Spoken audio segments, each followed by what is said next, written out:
예, 스타트.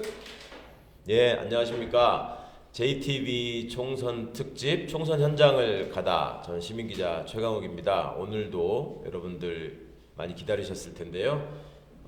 조국 혁신당 비례대표 후보님들을 뵈러 왔습니다. 먼저 비례대표 후보 3번이시죠. 우리 이혜민 후보님 모셨습니다. 안녕하세요. 안녕하세요. 비례대표 후보 3번 이혜민입니다. 반갑습니다. 예, 많은 분들이 영입인재 1번, 2번으로 기억하고 계실 네, 거고요. 맞습니다. 예, 창당 그 창당 행사에서 티저 영상으로 얼굴을 가리고 등장하신, 그리고 워킹맘이라고만 말씀하신 맞습니다. 그 네. 당사자시잖아요. 네, 맞습니다. 많은 분들이 이혜민 후보님에 대해서 잘 몰랐었으니까 그동안에 네. 많이 궁금해하시는 것 네, 같고 네. 저조차도 계속 미국에서 생활하신 분인 줄 알았어요. 네, 왔다 갔다 하면서 그러니까 살았습니다. 미국에서 저는 그 초중고를 다 마치시고 아. 거기서 취업을 하셔서 이런 줄 알았다가 알고 보니까 이제 토종이시고 그렇습니다. 네, 네. 성남 시민. 그간의 이 네. 경력을 잠깐 말씀해 주시겠어요? 뭘 전공하셨고 회사는 네. 어떻게 가서 이렇게 되셨는지. 네, 네. 그걸 말씀드리기 전에 지금 참고로 오늘 인터뷰 질문은 사전에 단 하나도 공유된 적이 없습니다. 예, 예. 그래서 편안하게 하도록 다 하겠습니다. 알고 계십니다. 그전에 마구잡이로 다 보고 계셨기 때문에. 저는 한국에서 그 당시에는 전자계산학과, 지금은 이제 컴퓨터공학과라고 하죠. 네. 그래서 이제 학사, 석사까지 마치고요. 네.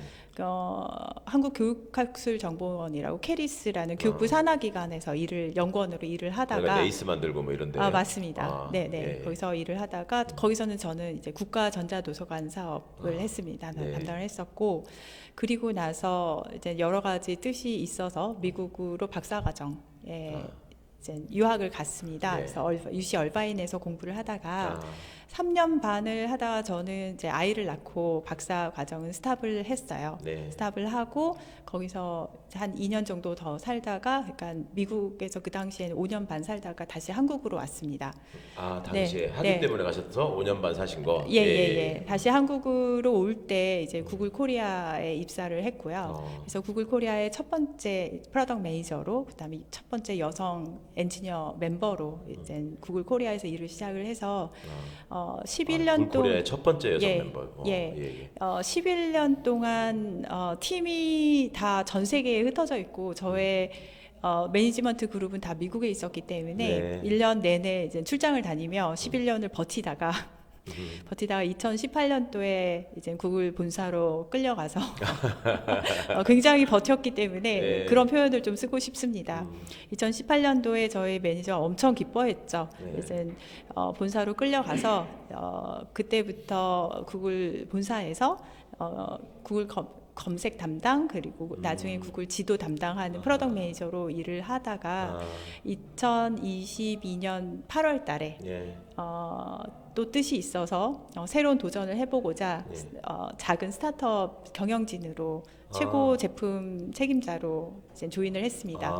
그래서 근데 한국 회사로 조인을 했어요. 여러 가지 이유로. 그래서 완전히 100% 재택을 하면서 미국에서 일을 하면서 있다가 최근에 회사를 그만두고 정치에 입문하게 됐습니다. 네, 이제 확실히 아셨죠? 미국에서 자라신 분 아니고요. 발음이 워낙 좋으셔가지고 다 미국에서 자라신 분이 아닌가 막 이렇게 저한테 많이 물어보셨는데, 특히 언제 그거 하신 거예요? 너희들 쫄았지 이거를 텍사스 사투리가 텍사스 발음으로 이렇게 한다는 말씀하신 게 화제가 되고 있던데. 네. 얼바인은 캘리포니아잖아요. 왜 네. 텍사스 사투리야? 왜 그랬냐면은 예. 그때 바로 훅 치고 질문을 하신 거예요. 예. 신장식 변호사님께서 한번 쫙 이제는 예. 충청도 발음으로 까시고, 근데 임팩이 너무 큰 상황에서 저한테 물어보셨는데 캘리포니아 방언 쪽을 하고 싶은데 네. 이렇게 재미나게 떠오르는 게 없고 완전히 직역을 한 you scared 뭐 이런 것밖에 기억이 안 나서 you 아무래도 scared. 뭔가 이렇게 임팩 있게 해야지 하다가 머릿속으로 급하게 떠올린 게 텍사스 쪽이었습니다. 그러니까 네네네. 어떻게 떠오르시게 되냐고요. 어. 개나리 아파트에 사셨다며. 갑자기 왜 텍사스 사투리가? 뭔가 이제는 텍사스 쪽이 아무래도 뭔가 흥이 조금 더 넘치고 좀 더 캘리포니아보다는 약간 어떻게 보면 좀 더 센 인토네이션을 가지고 있고 하기 때문에 그러니까 캘리포니아에 사시면 다 알게 돼요?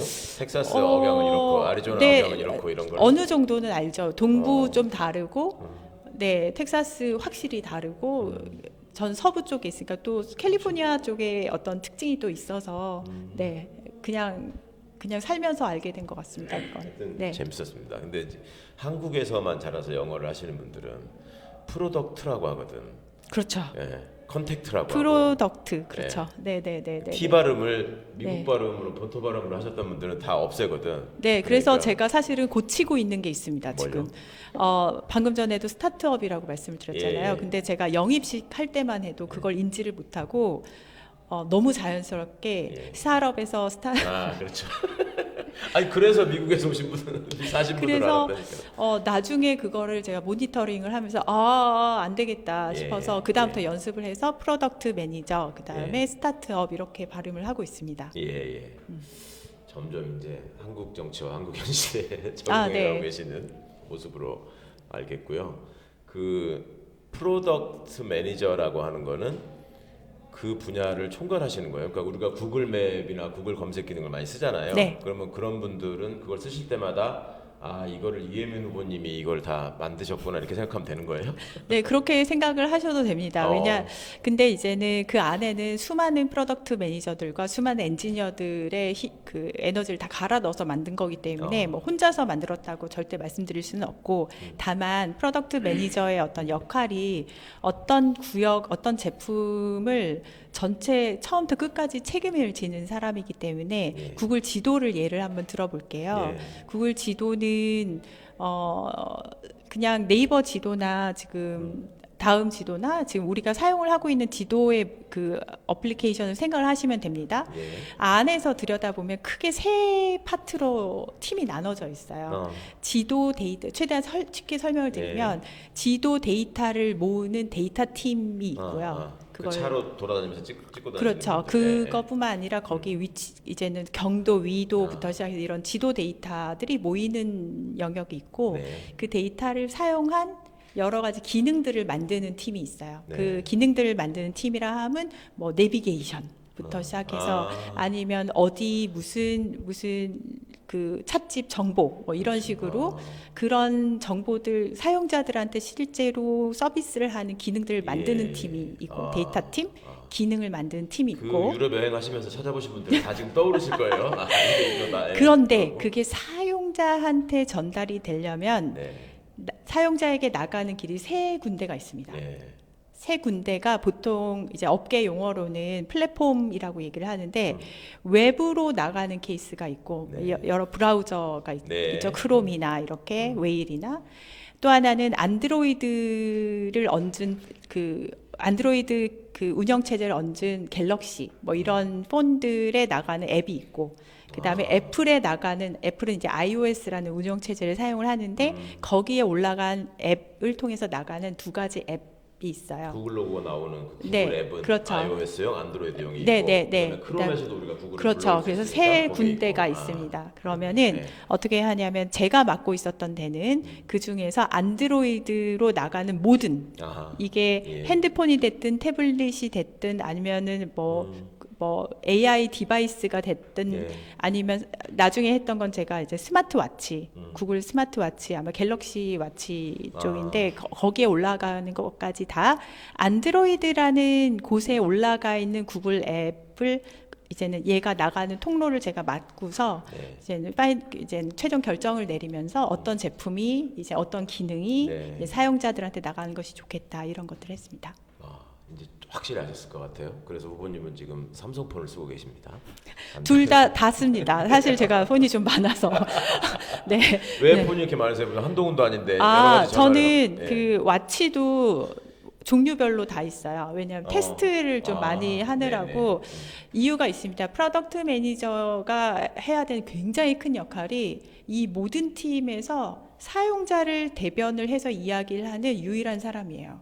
사용자를 생각해서 사용자 입장에서. 우선순위를 결정하고 사용자 입장에서 큰 그림을 그리고 그래서 우리 사용자가 어떤 혜택을 입을지에 대해서 끊임없이 고민을 한 사람이기 때문에, 그래서 저는 그 기기들이 좀 많이 있어요. 우리 사용자들이 가장 전 세계에서 많이 사용하는 기기가 뭐지? 그러면 그 기기들 계속 이제는 제가 첫 번째 사용자가 돼서 사용을 예, 예. 봐야 된다고 믿고 그 측면에서 사실 최근에 누군가 질문을 주셨는데 정치 또한 마찬가지라고 생각을 해요. 네, 그 저는 말씀을 드리고 싶었어요. 네, 국민을 바라보는 사실은 공급자 입장에서 무슨 일을 하는 것과 그렇죠.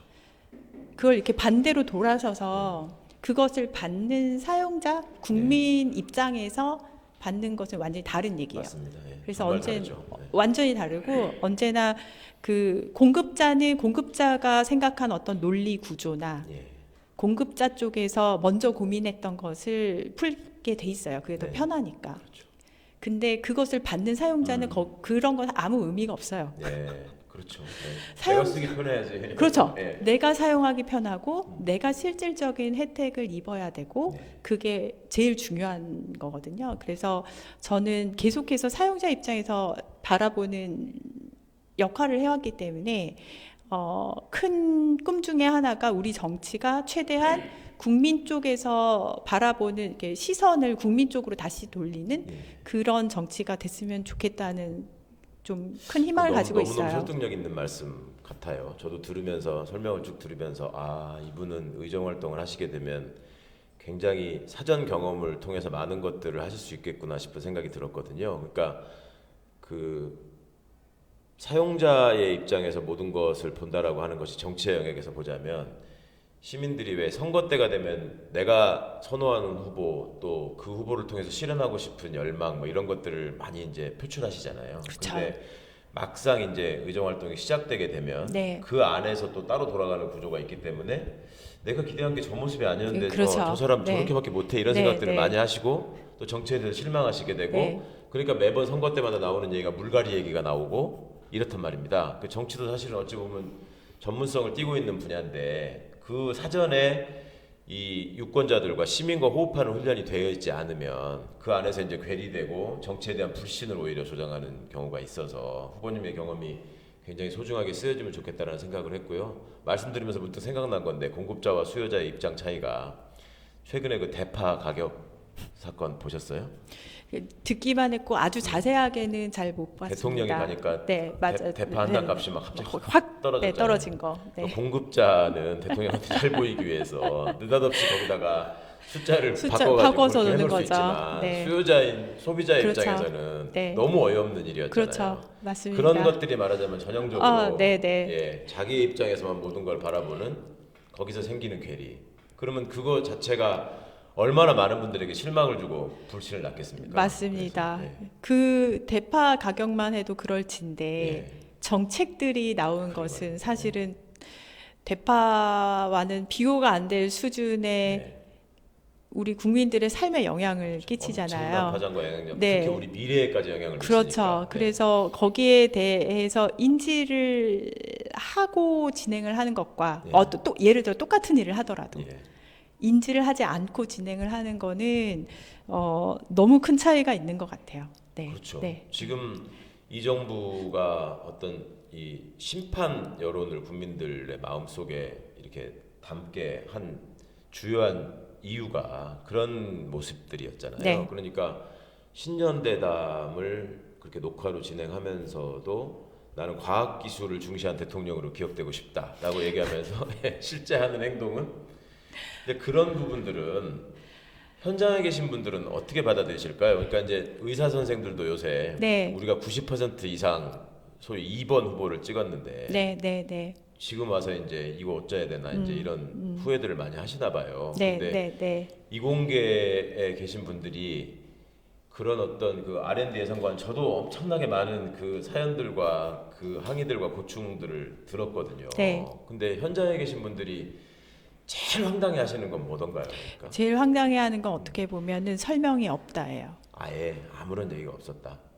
근거라도 있고 설명이라도 있으면 이해라도 할 텐데 네. 특히 과학기술계 쪽은 이해를 하고자 하는 게 기본 그렇죠. 장착이 돼 있어요. 예, 그렇죠. 논리적으로 이게 구성이 되어 있으면 최대한 이해를 하려는 자세가 되어 있는데 설명조차 없다는 것은 어떤 측면에서 가장 큰 문제면은 예측 가능성을 없애버리는 거예요. 네. 예측 가능성이 있어야지 특히 과학기술계는 연속성이 중요해서 네. 예측을 하면 거기에 맞춰서 지금 현재의 플랜을 조정을 할 수도 있는 건데 아무런 설명이 없이 그냥 작년 초에는 중장기 계획 세우겠다 해서 늘리겠다. 작년 하반기에 실제로 5개년 계획을 했었어요. 거기는. 네. 그리고 나서 이제는 하반기에는 깎고 올해 초에 요만큼 6천억 다시 회복한 다음에 그래도 문제가 되니까 내년 그럼 다시 줄게. 이게 오락가락 정책이거든요. 오락가락 아무 말 정책인데 말하시는 공급자 입장에서는 편하셨을지 모를지라도 정말 그 돌맞은 개구리라고 생각을 하는데 이쪽에서는 그냥 죽이는 정말 그냥 말살을 하겠다는 그래서 거거든요. 그렇게 표현하셨어요. 네. 이게 지금 6천억을 없앴다라는 거는 속도를 잠깐 늦춘 게 아니라 네. 오르막길에서 바퀴를 빼버린 네, 거다. 그래서 뒤로 가는 가속도를 확 예, 늘린 예. 거죠. 그 가속도가 늘어났다는 소리는 결국에는 이 속도에 또 비례해서 올라가는 측면이 있기 때문에 네. 빠르게 고치지 않으면 회복을 하는데 몇십 년이 걸릴지 모르는 분야들이 많이 있습니다. 네. 그래서 이번에 윤석열 정권이 망가뜨린 곳이 한두 곳이 아닌데 그렇게 가속을 가지고 지금 추락을 하고 있는 몇몇 분야가 있어요. 그래서 영입 인재들의 면면을 이렇게 보시면은 실제로 그런 곳에 먼저 빨리 들어가서 너희들이 일을 하고 정책을 펼쳐야 된다라는 메시지가 같이 담겨 있습니다. 지금 과학기술도 그러하고 의료계도 네, 마찬가지고 네, 네. 그렇죠. 외교 분야도 마찬가지고 네. 지금 시급 저희가 느끼고 있는 우리 지금 시급성 신당의 라인업을 지금 말씀해 주신 네, 거죠? 맞습니다. 예, 예. 그 시급성은 사실은 자다가 이렇게 잠을 계속 깰 정도로 시급성은 높아요. 네, 정말 큰일이다 싶으시죠. 네, 네, 사실은 제가 국회에 있을 때 네. 그런 에피소드들을 전해 들었거든요. 어떤? 그 과학기술부 장관께서 네. 이제 이런 과학기술 앞으로 예산이나 네, 네, 정책 네. 방향과 관련한 무슨 토론회에 네. 참석을 하셨고 네, 네, 네. 거기서 이제 이 예산 아, 삭감에 네. 대해서 네. 과기부 장관으로서 동의할 수 없다. 아, 이런 네, 문제가 네, 있다. 네, 네, 이런 네. 걸 계속 문제를 제기하셨다가 거의 육두문자에 가까운 소리로 질타를 받았다. 그거를 국회에서 의원들이 질의를 했다고요. 그러니까 통상의 경우에 국무위원들이 국회에 나와서 그런 질의를 하면은 뭐 그런 건 아니었고 뭐 현장의 분위기가 잘못 전달된 것 같습니다. 네, 이런 식으로 네. 하고 넘어가는데 예. 이분이 거기에 대해서 부인을 안 했어요. 그때부터 이게 진짜 뭔가 확실히 있구나. 근데 이제 또 들리는 얘기에는 대통령이 어디서 이렇게 몇 가지 들은 얘기로 막 이렇게 정책을 즉흥적으로 결정하고 막 집행하라고 압박하고 이런 일들이 지금 여러 번 있었잖아요. 네. 그러니까 이 양반한테 과학기술계 연구자들은 다 이 랩을 가지고 있고 네. 거기에 이제 그 R&D 사업에 말하자면 편성된 예산들을 다 신청해가지고 기업으로부터 국가로부터 이렇게 그렇죠. 받아가지고 그 운영을 맞아요. 하시잖아요. 네, 네. 근데 그게 사실은 그냥 생계수단이지 그게 이제 뻥이 많다. 말하자면 이 영수증 같은 거 다 그냥 네, 대충 네. 붙이고 해가지고 빼먹는다. 카르텔. 그렇죠. 그런 이제 생각을 네. 그런 얘기를 어디서 듣고 네. 이거는 그러면 돈이 줄줄 새는 거 아니냐? 뭐 이래가지고 지금 벌인 일 아니겠냐? 이런 식의 그나마 논리적인 해석이 있다면 그거다라고 말씀하시는 분들이 있더라고요. 그렇다면은 이미 그 논리적으로 맞다라는 그 예. 논리의 흐름에서 맨 앞에서 네. 인풋 자체가 잘못 들어간 거네요. 그 인풋을 주신 전제 분이 자체가, 그렇죠. 예. 네. 현실은 그렇지 그렇죠. 아니한데 그렇죠.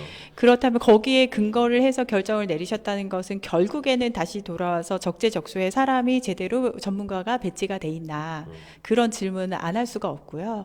예, 그 측면에서 과학기술계는 특히나 예산이랄지 아니면 운영 방법에 대해서 관련된 플랜을 잡는 것을 과학기술계가 직접 참여를 해야 된다라고 저는 생각을 하고 있습니다. 그래서 제가 정책 방향성을 제가 영입식을 하고 난 다음 날부터 하루에 하나씩 7가지를 발표를 드렸어요. 네, 그 중에 하나가 이제는 과학기술계가 직접 참여하는 거버넌스를 만들어야 된다라는 것이 있고, 그래서 과학기술혁신청에 대한 말씀을 드렸고, 정부 이제 행정조직 대통령 직속 기관 중에 하나로 CIO 정부 CIO를 둬야 된다라는 것 또한 이제 제안을 드렸습니다. 네. 그래서 앞에 거는 과학기술자가 직접 참여하는 정책 쪽에 가깝다면 뒤에 같은 경우는 현재 지금 뭐 전자정부 얘기한 것도 이미 오래됐고 예. 인터넷 없이 뭐 과학기술 없이 사용 아마 그 굴러가고 있는 곳이 없을 거예요. 네, 네. 그 측면에서 봤을 때 뭐 정부의 모든 부처, 교육부가 됐던 그게 산자부가 됐던 네. 기획재정부가 됐던 간에 모든 사람들이 사용을 하고 있는 어떤 정보 혹은 인프라에 관해서 총괄을 할 수 있는 컨트롤 타워가 필요하거든요. 근데 이젠 선진국일수록 영국이나 이제 미국 같은 경우, 그다음에 점점점 선진국일수록 계속해서 도입을 하고 있는 것이 국가 CIO라는 조직, 이름이 좀 바뀌더라도 그런 조직을 전문가 집단을 예. 통해서 이제는 컨트롤 타워를 만들어놔요. 예. 그분들의 역할은 우리나라가 지금 예를 들면 개인정보 AI 시대에 예. 개인정보가 더더더더 중요해지는 시점에서 이 개인정보에 대한 정책, 사실은 그거는 모든 부처에 다 해당이 되는 맞습니다. 부분이거든요. 예. 혹은 공공데이터를 개방을 한다고 쳐도 각 부서에 다 해당되는 거기 때문에 데이터 혹은 인포메이션 관련된 컨트롤 타워가 있는 상태에서 정책이나 아니면 이제 대통령이 맞는 결정을 내릴 수 있는 그런 곳이 필요하다고 해서 이 두 가지를 제안을 들어놓은 상태입니다. 그래서 아까 말씀하셨듯이 현재 나온 결정이 나름 논리 구조를 가져갈 수 있을지 몰라도 그 처음에 전제부터 잘못됐다면은 그것을 풀 수 있는 방법이 분명히 있어요. 네, 그래서 네. 그런 것들을 좀 펼쳐보고 싶습니다. 그 전문가가 생각하시는 이 해법, 그러니까 진단에 멈추지 않고 이제 해법을 말씀해주고 계시는 거에도 좀 관심을 기울여서 좀 이렇게 확인을 해보셔야 되겠다 이런 생각이 들고요. 말씀 듣다가 그런 생각이 났어요. 이게 뭐 입만 열면 뭐 그 4차 산업혁명, 그다음에 IT 혁명, 뭐 네. 예, 세상이 바뀌고 있다, 막 이렇게 네. 우리들이 얘기를 하잖아요. 그리고 AI 이런 거는 뭐 매일매일 뭐 수백 번 듣는 얘기고. 맞습니다. 그런데 지금 이제 그 정책적 방향에서 그런 얘기가 지금 나오고 있는 거 아마 알고 계실 것 같은데, 이제 말씀하신 공공 데이터나 그다음에 이제 이 포털에서 수집하고 있는 또 데이터들이 있지 않습니까? 네. 이 데이터들이 네. 공적 자산이냐, 네. 사적 자산이냐, 네, 네. 그리고 여기에 대해서는 세금을 어떻게 매겨야 되는 네, 것이냐. 맞습니다. 네, 그렇잖아요. 네, 그래서 네, 그게 네. 공공적 자원인데 지금까지는 어찌 보면 그 이메일 서비스나 뭐 검색 서비스나 또 자신의 어떤 생활 편익을 도모하려면 이제 로그인을 하게 만들고, 네. 그걸 통해서 이제 정보들을 수집해가지고 네, 이걸 네. 가공해서 이제 네. 산업이 만들어진 거잖아요. 그렇죠. 그러면 이제 그런 회사들이 좀 세계적으로 이제 많이 성장을 했는데, 이 분야에 대한 지금 대한민국의 조세 정책부터 아까 말씀하신 국가가 데이터를 또 국민의 개인 정보를 어떻게 관리하고 이런 것들을 통해서 어떤 또 그 발전적인 결과물을 내느냐. 네. 그러니까 중국보다도 못하다는 얘기를 하시더라고요. 중국이 인구가 많으니까. 맞아요. 사실은 그 데이터 안보나 뭐 이런 것들을 굉장히 거기는 중요시하게 생각하는데, 우리는 전자정부로 제일 앞서간다고 하면서 의외로 그런 면에서 보면은 무슨 정책적인 고민 안 하는 것 같다. 네. 이게 지금 의원님께서 굉장히 과학기술계에서는 아주 예민하게 바라보고 있는 굉장히 네. 여러 가지 네, 네. 분야를 지금 다 건드려 주셨는데요. 네, 네. 예를 들어서 AI의 윤리 그렇죠. 관련된 거, 그 또한 사실은 정부가 신경을 써야 되고, 동시에 AI 시대에 이제 보통 전에는 디지털 전환 네. 뭐 이렇게 얘기를 했잖아요. 지금은 저는 AI 전환 시대라고 생각을 아. 하는데, AI 전환 시대에 나라가 담당할 부분과 예. 그다음에 기업이 담당할 부분과 그다음에 그것의 수혜를 입고 있는 국민의 자세, 예. 이제 AI 리터러시라고 얘기를 하는데, 이 세 가지가 어떻게 구성이 되어야지 가장 문제 없이 AI 전환이 이루어질 수 있을까에 대한 고민 또한 아직 없습니다. 네. 네, 그리고 그 안에서 이제는 공공 데이터가 어떻게 활용이 될 수 있고, 어디까지는 개인 정보지만 어떤 식으로 가공을 한 부분부터는 개방을 할 수 있고, 개인 정보는 철저하게 보안이 돼야 되기 때문에 저는 거기에 대해서는 굉장히 좀 예민한데, 개인 정보는 보호가 되어야 되고, 그렇죠. 이런 가이드라인을 정부가 주지 아니하면 예, 예. 아니하면 어떻게 되냐면은 나중에 가서 어떤 기업 보고 너 개인정보보호법 이거 어겼으니까 너가 벌금 물어, 이렇게 돼요. 예. 그게 가이드라인이 없었기 때문일 수도 있거든요. 물론 악의적으로 하는 사람들은 당연히 처벌을 받아야 되지만 네. 선의로 망하는 기업들이 나올 수 있어요. 정부가 가이드라인이 없으면.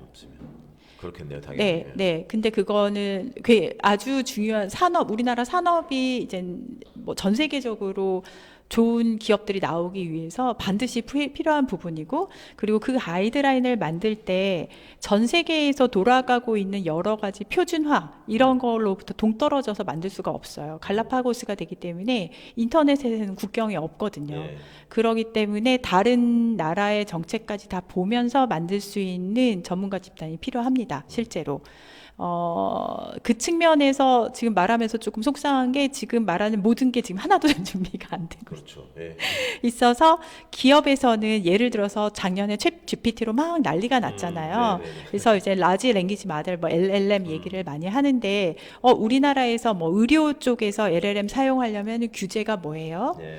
혹은 기업에서 챗봇을 LLM으로 바꾸고 싶어요. 규제가 뭐예요? 라고 물어보면 사업체에서는 그걸 생각할 수밖에 없어요. 네, 왜냐하면은 그렇죠. 리스크를 나중에 줄이기 위해, 무슨, 네, 그렇죠. 일이 생길지 모르죠. 거기에 대한 정확한 답변이 지금 있지 않아요. 네, 가이드라인 정도는 있을지언정 그것이 이제는 제대로 명문화가 돼서 이렇게 정부 여기까지 보호를 요청을 한다. 이 다음은 혁신은 너희들이 만들어봐. 이런 식으로 되어 있지 않는 상태입니다. 그래서 그 또한 큰 지금 되게 당면한 숙제 중에 하나인 게 전 스타트업 분들을 되게 많이 만나는데 네. 이분들이 공통적으로 하는 질문들에 그런 게 포함이 되어 있습니다. 지금 날리고 있는 질문이에요. 그러니까 제가 그냥 비전문가로서 주워 들은 얘기도 이렇게 많은데 현장에서 전문성을 네. 가지고 계신 분들 얼마나 답답하시겠어요. 근데 말씀 듣다가 LLM이라는 말이 나와서 반가웠는데 그게 법학 석사거든요, LLM. 네. 예, 그냥 MSG를 좀 쳐봤고 네. 그 최근에 저는 그 유튜브 상에서 네. 왜 그 오바마의 연설을 오바마가 진짜로 하는 것처럼 페이크. 새로 만든 네, 네, 페이크나 네, 네, 네, 그다음에 또 네. 소라라는 네, 네, 네, 저거에서 네, 네. 키워드 몇 개만 집어넣으면 영화가 나오고 막 이런 걸 보면 요즘 숏폼 비디오까지 만들죠. 네, 그대로 그걸 네. 실제로 막 이렇게 네, 맞습니다. 나와 있는 걸 보면서 야 이게 정치와 관련해서 이게 제대로 뭔가 기준이 서고 정리가 되지 않으면 선거 때 앞으로 유권자들을 현혹하는 맞습니다. 정말 다양한 방식들이 나올 수 있겠구나. 그 측면에서도 드리고 싶은 말씀이 있는데 우선 기술의 발전은 기술의 발전대로 나아가긴 해요. 네. 근데 그것이 사회적으로 어떻게 적용이 되느냐는 또 다른 부분이긴 그렇죠. 합니다. 지금 방금 말씀하셨듯이 AI 기술이 발전을 하고 있는 와중에 그것을 이용한 딥페이크 관련된 것으로 선거판을 혹은 정치판을 어지를 수 있는 시도들은 분명히 계속 존재를 할 거예요. 그렇다 한다면 사실은 그런 것을 막아낼 수 있는 어떤 방법이랄지 아니면은 규제가 아마 따라가진 못할 거예요. 그 속도를. 그렇죠. 그러기 때문에 되게 원칙을 조금 가지고 있는 예. 것이 필요하고 동시에 필요한 게 아까 제가 잠깐 언급한 AI 리터러시라고 제가 올해 초에도 이제 어느 그 기자분과 인터뷰를 한 게 있는데 그렇다면 일반 사람들은 예. 나는 무엇을 준비를 해야 돼라고 했을 때 지금 스마트폰을 대부분 사용을 하시잖아요. 예. 우리나라의 스마트폰의 보급률은 전 세계에서 사실은 이 탑 아니에요? 스마트폰이 보급이 되기 시작할 땐 탑이었어요. 그 당시 제가 다 조사를 했었기 때문에 탑이었고 심지어 100%를 그 당시 넘어섰었어요. 그러니까 어떤 분들은 막 2개, 3개 저처럼 여러 개를 가지고 계신 거죠. 근데 스마트폰이 보급이 되기 전에는 스마트폰이란 것이 이렇게 엄청난 기계가 나왔는데 검색도 되고 지도도 되고 막 택시도 부르고 심장박동도 측정하고 그렇죠. 상상을 못했지만 네. 지금은 거기에 대해서 익숙하게 사용을 하고 계세요. 네. 그것을 사실 달리 표현을 하면은 스마트폰 자체에 대한 이제 리터러시 문해력이 생겼다라고 표현을 합니다. 네. AI도 또한 굉장히 빠른 속도로 우리의 생활에 파고들 것이에요. 그래서 선거판에서 벌어질 수 있는 그런 것들뿐만 아니라 그 이외에도 AI 기술이 좋게든 혹은 안 좋게든 우리 주변에 존재를 하게 될 것이에요. 그랬을 때 그거를 수동적으로 받아들이느냐 아니면은 조금 더 앞서 선제적으로 그것을 이해를 하느냐는 사실은 어떻게 보면은 AI 리터러시, 문해력이 올라가느냐 마느냐의 차이라고 저는 생각을 합니다. 네. 그 측면에서 사람들이 언론에 나오는 이야기가 다 진짜가 아니야라는 것을 이제는 많이 아실 거라고 생각을 네, 해요. 어떻게 네. 보면 제가 정치에 관심을 가지게 된 순간이 언론의 질문을 날리기 시작한 때부터거든요. 그렇듯이 내 주변에 돌아다니는 어떤 컨텐츠가 AI가 그러니까 이유가 있어서 나를 편하게 하려고 AI가 뭐 브리핑을 만들어준 것일 수도 있는 것이고, 그렇죠. 그렇지 않고 나를 속이기 위해서 존재할 수도 있다라는 사실을 인지하는 것은 저는 도움이 된다라고 생각을 합니다. 워낙 차분하게 이렇게 흥미있는 주제를 잘 풀어주셔서 이게 시간이 훅 가는데 두 가지만 좀 네. 결론적으로 여쭤보고 마무리하고 싶은데 네. 이제 이게 일종의 정책의 황무지에 지금 그 전문성을 가진 분으로 들어가셔서 이제 정책을 만드는 꿈을 꾸고 계시는 건데 그 이공계를 바라보는 저희 문과 출신들의 생각은 네. 저분들은 아주 두근두근하네요. 뭐랄까 이제 네. 그 검증이 되는 것 네. 이런 네. 것들을 이제 소위 공식화하고 뭐 이런 것들이 말하자면 자연과학이나 네, 이공계에서 네, 얘기하는 네. 합리성이잖아요. 네, 네, 이게 네. 재검증이 검증이 되고 네. 재현될 수 있어야지만 인정하는 거 아닙니까? 그리고 네. 어찌 보면은 그런 여러 가지 데이터들이나 긴 기간의 연구를 통해서 관련된 사람들의 합의가 있어야지만 그런 현상을 인정하는 그렇죠. 거잖아요. 맞습니다. 그러니까 사회과학이나 인문학 쪽에서 얘기하는 그냥 어떤 담론들보다는 네, 훨씬 네, 더 네. 이게 반론의 여지가 적다라고 생각하는 분야라고 여겼었는데 네. 지난 과정들을 보면 네.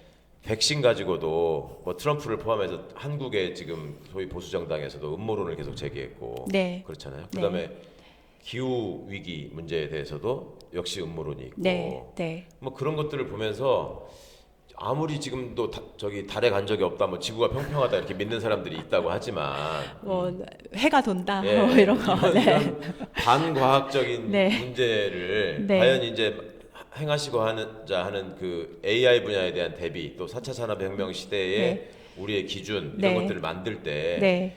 이게 정치 쟁점화가 돼서 그쵸. 본질을 흐려버리면 어떡하나 네, 하는 네, 걱정이 네. 있는데 네, 네, 네. 여기도 그런 여지가 있다고 보세요? 그럼요. 어떠세요? 네, 네, 그렇게 보고 있고, 네. 저는 거기에 대해서 대비를 해야 된다고 생각을 하고, 네. 나름대로 좀, 나름대로 지금 걸어온 길이 예.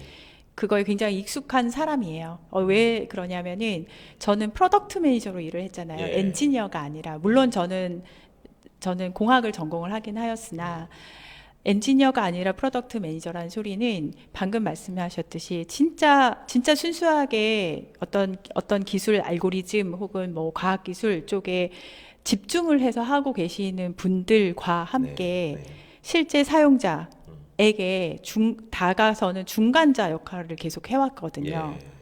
거기에는 말씀하셨듯이 완전히 검증만 돼서 나가는 것들이 있는 건 아니에요. 네. 중간에 굉장히 큰 조율을 해야 되고 가끔은 어쩔 수 없이 이쪽에서는 막 몇 년을 해온 것을 아니다 죽이자 이 네. 프로젝트 죽이자 사용자한테 혜택이 없다 죽이자 네. 이렇게 판단을 해야 될 때도 있고 굉장히 큰 판단들을 조율하는 측면에서 많이 해왔기 때문에 네.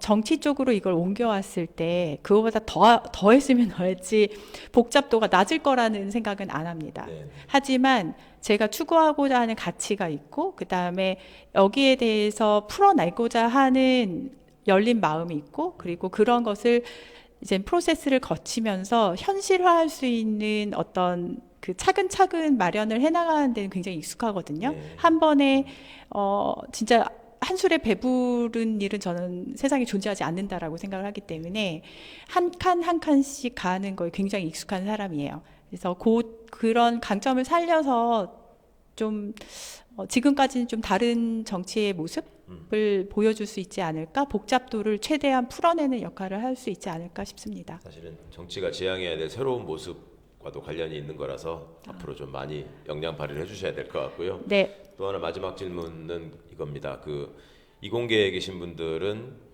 지난번에 이제 저와의 다른 방송에서 대담에도 말씀하셨는데 사회 문제에 대해 상대적으로 좀 관심이 없다. 그리고 이제 연구실 안에서 내가 천착하는 주제에 집중하다 보면 네, 사실은 그런 일들은 그냥 일상에서 늘 존재하는 백색 소음처럼 여기실 수가 있잖아요. 근데 그렇죠. 후보님의 경험을 바탕으로 네.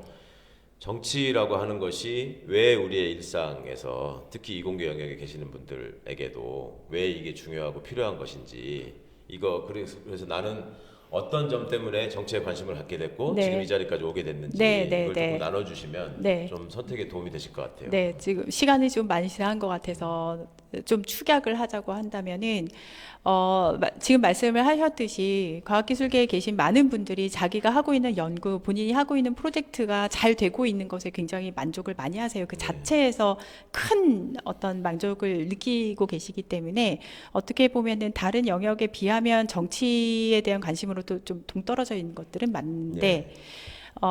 이분들이 느끼기 시작하는 어려움이랄지 아니면은 이렇게 했으면 좋겠어라는 바람들은 적어도 지난 10년 동안은 차곡차곡 쌓여오고 있었습니다. 네. 예를 들면은 규제 때문에 뭘 못한다거나 아니면은 영수증 처리하느라고 연구를 제대로 연구비의 운영비가 너무 많이 차지한다거나 아니면은 대학교에서 창업 지원을 많이 하고 있었는데 어느 날 갑자기 예산이 깎여가지고 청년 창업 지원을 못한다거나 해서 나라에서 무엇이 바뀔 때마다 느끼는 어려움들이 차곡차곡 쌓여지고 있었어요. 그리고 중간중간에 몇몇 정치인들이 그 짐을 안고 뛰어들기도 했었습니다. 네. 사실. 근데 그게 해결이 안 됐다라고 느꼈어요. 그게 이번에 제가 받은 이야기고 그 말인 즉슨 하고 싶은 것과 이제 정치에서 조금 많이 무관심해졌었는데 이게 차곡차곡 쌓이고 있던 중에 R&D 예산 삭감이 약간 도화선이 된 느낌이 네. 크고요. 네. 그래서 이분들이 가만히 있었던 분들 하지만 꾹꾹 참고 있었던 게 폭발이 된 측면이 있어요, 이번에. 네. 그래서 그 힘을 받고 저도 앞으로 나왔고요.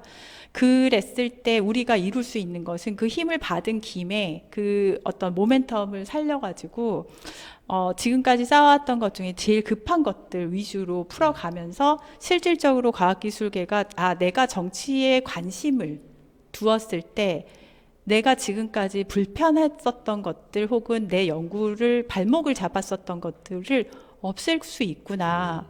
그 효능감을 느끼실 수 있도록 하는 게 저의 목표입니다. 예. 사실은 과학기술의 발전이라는 것이 인류의 역사를 진보시키는 데 계속 네. 기여를 해야 하는 것이고 실제로 그런 역할을 담당하지 않았습니까? 네. 그런 면에서 앞으로 이제 우리 사회가 나아가야 할 방향에 대해서 지금까지 연구자들이 아무리 어떤 그 연구 성과를 내놓는다고 하더라도 그것이 세상의 발전에 기여할 수 있어야지 연구자한테도 보람이 되는 거잖아요. 근데 그거를 선택하고 그거를 활용하고 또 제대로 그 연구가 빛을 발할 수 있게 하느냐는 이게 정책 담당자들한테 많이 매여 있고 맞습니다. 심지어 그 분야에 대한 전문성이 없는 공무원들이 기재부. 그냥 이걸 네. 다 좌우해 버리는 네. 그런 일들이 있어서 그래서 이제 우리 이제 전문성을 가진 이혜민 후보님께서 의정 활동을 하시면서 펼쳐나갈 여러 가지 이제 일들이 기대가 되는데요. 여러분 어떻게 보셨는지 모르겠습니다. 지금 그 이혜민 후보께서 어려운 선택을 하셨는데 이 결단이 조국혁신당을 지지하시는 분들과 또 크게 봐서는 대한민국의 주권자인 시민분들에게 큰 장점으로 또 선물로 다가갈 수 있도록 여러분들 많이 지켜봐 주시고 또 아낌없이 성원해 주셨으면 좋겠습니다. 마지막으로 시청자분들께 좀 인사 말씀 해주시고 마무리해 주시죠. 앞으로의 각오라거나 뭐 오늘의 소감이라거나. 네, 제가 정견 발표할 때 말씀을 드렸었는데요. 정권이 과학기술에 무지하면 나라가 얼마나 망가질 수 있는지를 현 정권이 보여주고 있습니다. 네. 조국 혁신당의 지지와 응원을 계속해서 보내주시면은 이 문제 반드시 풀고 방금 말씀하셨듯이 선물 같은 정치를 할 수 있을 것 같습니다. 많은 응원, 지지 부탁드립니다. 감사합니다. 예, JTB 특집 방송 총선 현장을 가다 오늘 조국 혁신당의 비례대표 3번 후보 이혜민 후보님 모시고 좋은 얘기 나눴습니다. 오늘 함께해 주셔서 정말 감사드립니다. 고맙습니다. 네, 감사합니다. 예.